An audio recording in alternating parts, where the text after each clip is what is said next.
Yeah. Yeah.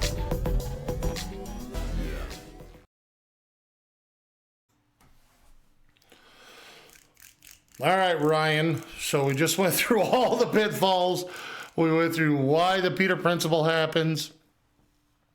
We know now that it happens to us, right? I mean, if you can sit there listening to this video and say, yeah, I'm not affected by or afflicted by this, or this is not something I deal with in my organization, or I'm ultra sensitive to it, then guess what? You're a one percenter.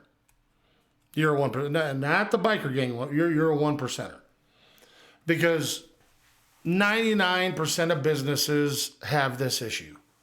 I don't care, car dealership, anything else. And I know that I went into the car dealership side a little more than I probably should have. My heart's there, right? My heart's, I love car dealerships. I love the competitive spirit. To me, it's a sport. This applies to any business, guys. When I say words like the box, I'm talking about finance, right? Where you walk in, you sign all the paperwork, everything else. When I'm talking about the desk, I'm talking about the guy that is usually the lead boss, and he's sitting up behind a glass wall and he's making the decisions and working one-on-one with the salespeople. When I'm talking about touches and ups, right? I'm talking about customers that pull onto the lot and a salesperson actually gets to meet and greet them. So I apologize if I got a little bit car businessy there. The Peter Principle is near and dear to me, and I think the car business is probably afflicted with this as much, if not more, than any other business I've ever seen. Now, I've worked with a lot of businesses. I've worked with IT companies. I've worked with technology companies. I've worked with AI companies. Run the gambit. I've worked with all of them. It rings true in like I said, 99% of businesses, but that especially rings true in the car business. So that's, again, apologies. Thanks for sticking with me through that. And sorry. And going forward, I will make sure to not use such car guy lingo. Pitfalls. What do I do about this, Ryan? It's happening. It's happening in front of my face. I see it happening. I don't have any other stinking options. These people are, car business in general has a lot of turnover, right? I mean, just a ton of turnover. Everybody's poaching everybody's people. you got to poach them, because where else are you going to find the talent? And then they come in. You want to talk about culture. They come in with someone else's culture and implement, and you know what, you verified. They're running $2,200 a copy at ABC Motors across the street. And by per copy, I mean every customer that goes into finance with them, they're selling $2,200 worth of extra product to, on top of the car deal itself. And so we think that we don't have to interview them as much. Well, they could be bringing over guys, people don't quit jobs. They quit bad bosses. No one's ever quit a job. They just quit bad bosses. Some of that, we have to assume, is leached into this person. And now they're bringing some of that with them to our business. And listen, that's kind of another pitfall, and that's a whole another slew of things that we can get into. As a matter of fact, with your membership, I will go in depth on specific traits and skill sets that we look for in different positions in business. It's important. It's important. I have taken all the time. I've done all the homework for you guys. This is an open book test with me. I've done all the research. You don't have to. I'm a junkie for that kind of stuff. You spend your time producing revenue, and you let me handle this part. With our membership, you're going to get an in-depth look at risk factors, skill analysis tests, disc assessments, super important. I don't know if you do those right now or not, but you need to be doing a disc assessment. We'll do a disc assessment. We do all of this stuff when it comes to hiring the right butt for the right seat. And that's what I'm talking about. How do I avoid these pitfalls, Ryan? Well, there's a couple ways. Number one, let's go back to the car business, and we need to promote a finance manager. Our finance manager left town, did something. Somebody down the street offered him more, whatever the heck happened, we need a finance. Hey, you know what? Maybe business got so booming, which isn't the case right now, but I promise it will be soon. Business is booming, and we just need a third, fourth, fifth, sixth, seventh finance guy. Cool. Let's promote somebody. But let's do it logically and in the realm of, get our mind in the realm of, we don't have to just shop for meat in the cereal aisle of the grocery store. We can look other places. So, again, in that membership section, I'll tell you all the skill sets that we're looking for and everything that we're looking for in a finance manager. But regardless, I've got a guy that has been doing a good job on the sales floor. And this is how I got to finance. And I need a finance manager. So here's number one. I highly recommend taking that person and making him interview against 2 outside sources at least. At least. Which means you need to find those outside sources, right? You need to recruit those outside sources. We don't want to just bring in a plumber, an electrician, and him because he knows the business better. We're looking for A players here. Another great thing about Apex Consulting is we do recruit. I just recruited an A-Tech, a B-Tech, a C-Tech, and a service manager for a local dealership here. And we have doubled their gross profitability in 2 months. It's all about the right butt for the right seat. Get you at least 3 people. You're one internal guy that you think can do the job. And then let's get 2 guys. Let's get 2 guys that are A players that we can interview side by side by side. Interview them as a committee. When I say that, I mean decision makers in your organization, but also people outside your organization, people that know your organization. You have to remember, inside an organization, you're going to have a lot of, well, you could have, I'm not saying you're going to, you could have animosity towards certain individuals. Some guys are great at their job and not real good interpersonal skills, and some people take offense to that, right? Some people in your organization might think that this guy is just a jerk, and he might be the right guy for the job, but I'll be darned if I recommend him for it. So, again, following that same rule, 3 decision makers. I recommend, if it's a sales job, you have the general manager, you have the sales manager, and you have the fixed ops director. Somebody that has nothing to do with the sales side. And then bring in a wild card. Bring in a wild card. The wild card might be, I've done this. And I'll be the first. And some of the best hires I've ever made was because I brought my wife in to help interview. And call it women's intuition, call it whatever you want.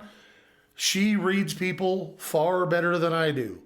And she knows me, and she knows the culture I want in my organization. And she saved my butt more than 10 times.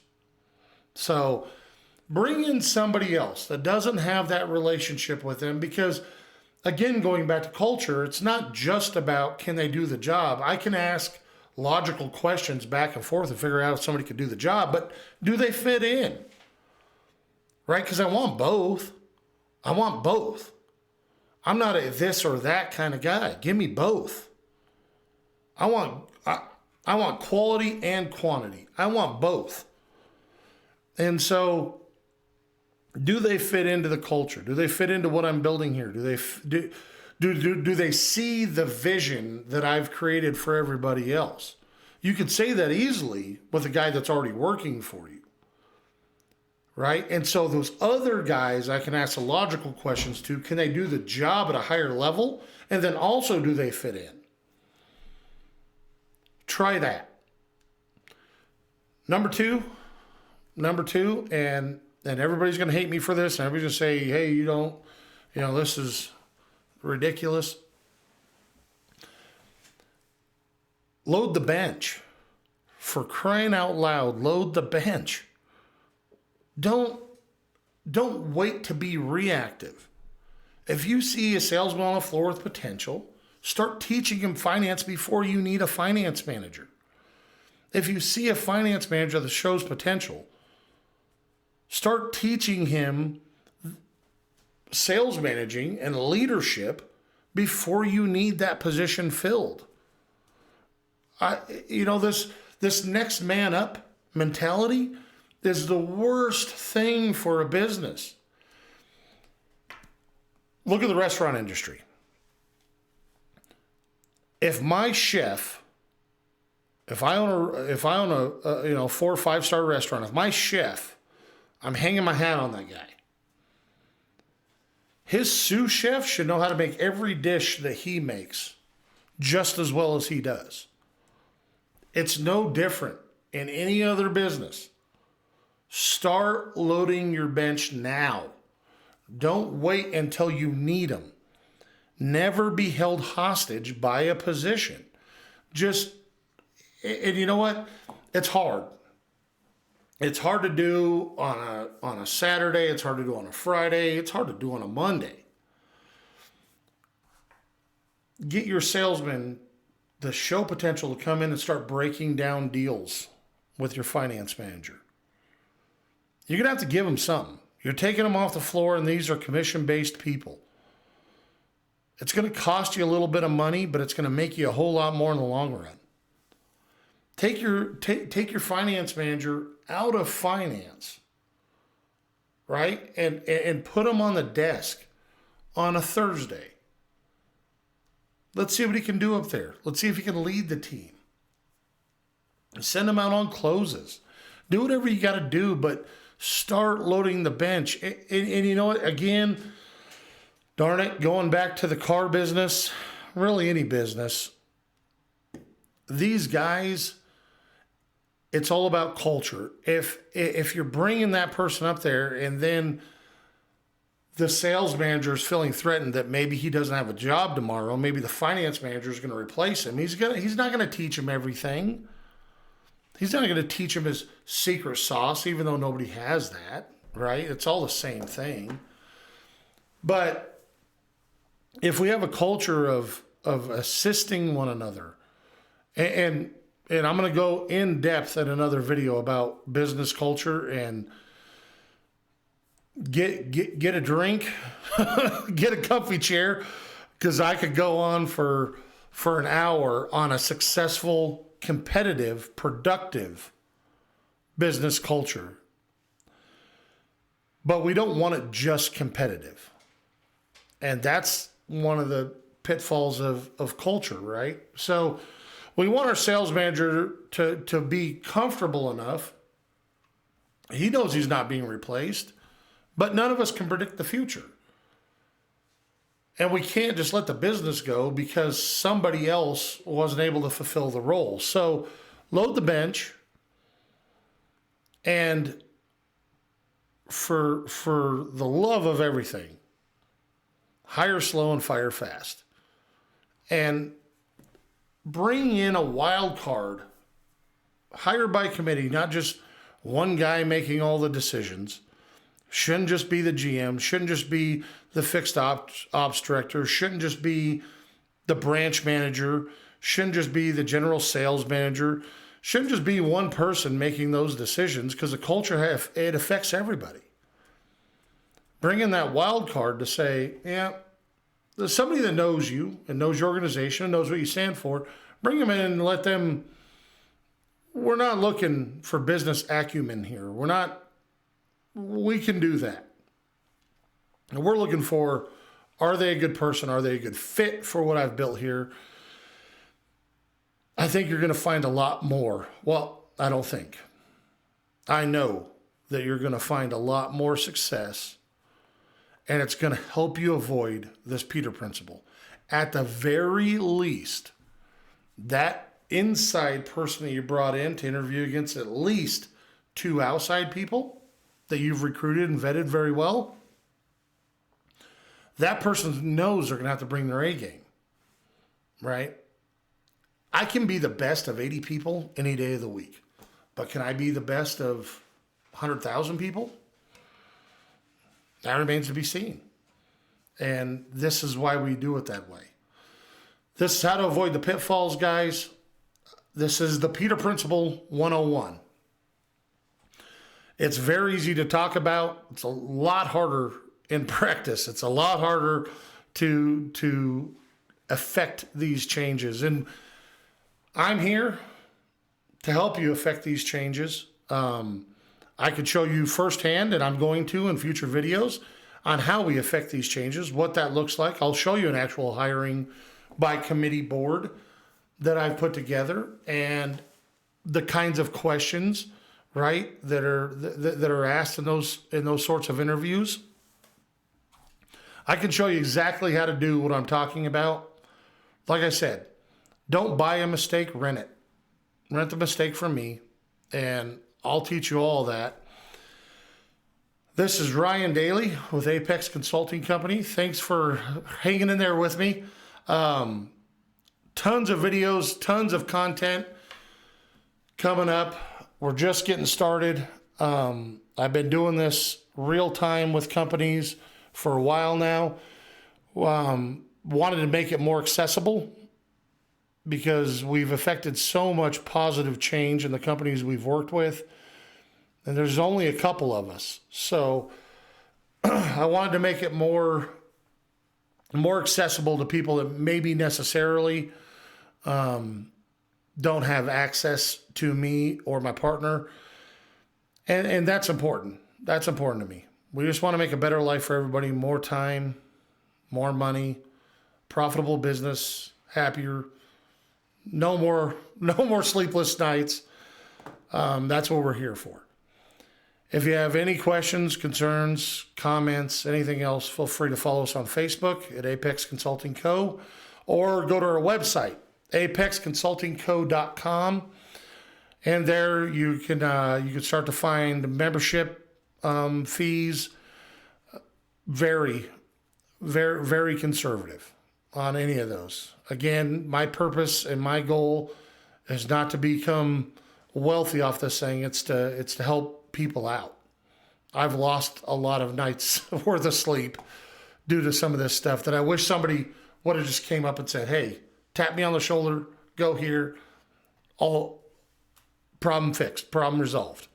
So give us a like, give us a share, comment, subscribe, do all that stuff. YouTube channels.